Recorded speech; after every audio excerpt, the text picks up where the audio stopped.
Eh, dari Ibu Umi Munawaroh, beliau belum begitu paham terkait autophagy. Apa itu ya, Dok? Autofagi itu secara prinsipnya gini. Jadi anggapnya kalau analoginya tuh kayak gini.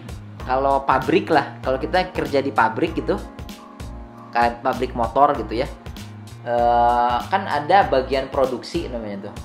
Bagian produksi itu dia menghasilkan motor. Jadi pegawainya tuh bikin motor, jual gitu, ya. Tapi ada juga bagian maintenance. Maintenance itu dia tuh nggak bikin motor, dia cuman menjaga supaya pabriknya itu bisa bekerja dengan bagus, jangan ada yang rusak gitu. Kalau rusak kan yang segala macam menjadi rusak. Kalau misalnya mesinnya ada yang error kan nggak bisa bikin motor lagi.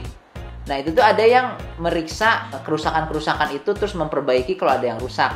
Nah yang meriksa kalau ada yang rusak itu tuh sistem imun kita. Sistem imun kita tuh melihat kalau ada sel-sel yang rusak. Oh ini ada yang rusak nih. Nah terus dia hancurin gitu. Nah yang ngancurinnya itu namanya proses autofagi. Kalau ada sel yang rusak yang nggak bisa diperbaiki. Jadi si autofagi itu bisa memperbaiki sel yang rusak, atau udah kalau nggak bisa diperbaiki lagi dihancurin aja udah.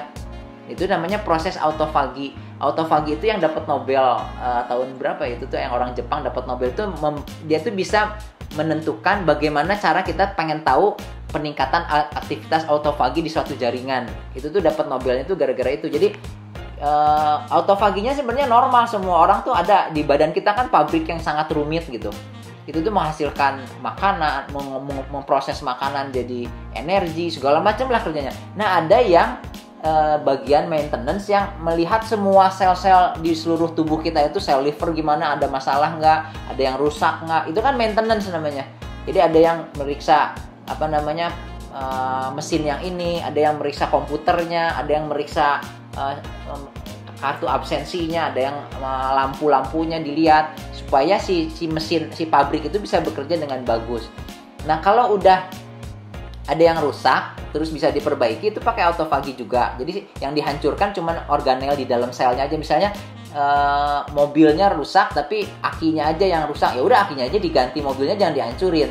Tapi ada yang udah hancur-hancuran banget, udah terlalu tua, mau diganti apa juga nggak bener, ya udah dihancurin si selnya itu. Nah itu dihancurinnya pakai autofagi. Jadi autofagi itu proses di mana tubuh tuh mengenali ada bagian sel-sel yang di seluruh tubuh itu ada yang rusak, kemudian dia memperbaikinya, menangkapnya.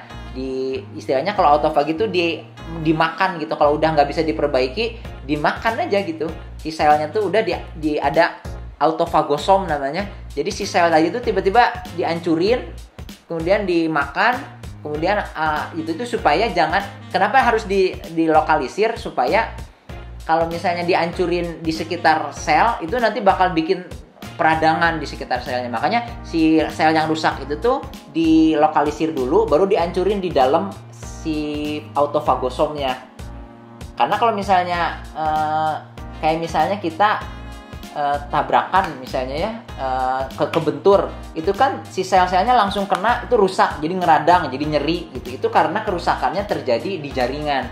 Sementara si autofagi itu bisa menjaga si kerusakannya itu tidak menyebabkan reaksi di sekitarnya. Karena pada saat terjadi kerusakan jaringan, si jaringan tuh mengeluarkan zat-zat yang menyebabkan radang, merah, nyeri gitu. Itu untuk merangsang sel imun tuh datang untuk melihat ada yang ngerusaknya. Misalnya bakterinya ngerusak, bikin selnya rusak, langsung si sel imun datang karena ada peradangan di sekitar situnya. Nah, autofagi itu proses yang bebas peradangan. Jadi dia ngancurin sel, tapinya si selnya tuh nggak rusak gitu. Tidak timbul peradangan. Jadi benar-benar aman. Jadi dilokalisir.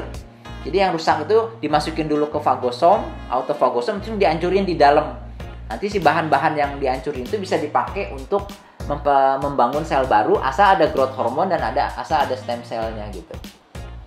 Mungkin itu penjelasan autofaginya secara sederhana, tapi nanti ada video khusus tentang autofagi, dijelaskan sedikit autofagi itu apa pas ngebahas tentang manfaat puasa, terutama puasa level 7 dan level 9.